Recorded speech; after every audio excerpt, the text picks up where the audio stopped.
Bansang Colombia nagdeklara na ng national disaster dahil sa mga forest fire. At Woozy ng K-pop group na 17, inilabas na ang kanyang bagong solo track. Si Joyce Salamatin sa sentro ng balita. Nagdeklara na ng national disaster ang Colombia kasunod ng mahigit 20 forest fire sa kanilang bansa. Ayon sa otoridad, aabot sa 600 ektarya ng kagubatan ang nasunog doon. Bunsod ito ng matinding init na dulot ng El Nino.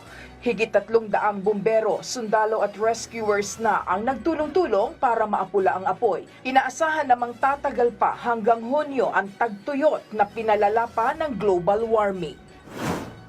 Papayag lang ang militanteng grupo na Hamas na magkaroon ng tigil putukan kung manggagaling ang desisyon sa International Court of Justice. Anila, handa rin silang pakawalan lahat ng bihag kung papayag din ang Israel na pakawalan ang mga Palestinong nasa kanilang kustodiya. Magugunitang maraming bansa na ang nanawagan ng ceasefire, lalo't umabot na sa halos 26,000 ang bilang ng nasawi sa Gaza. Inilabas na ng 17-member na si Woozy ang kanyang solo track na What Kind of Future. Keeping his promise ang bagong solo track, lalo't itinaon ito sa birthday ng kanyang yumaong kaibigan at Astro member na si Moonbin.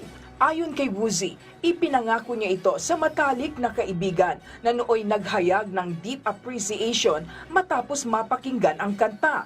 Sa kanilang Instagram story, nagpaabot naman ng pagbati kay Moonbin eksaktong alas 12 ng hating gabi ang dalawa pang miyembro ng 17 na sina DK at Sungkwan.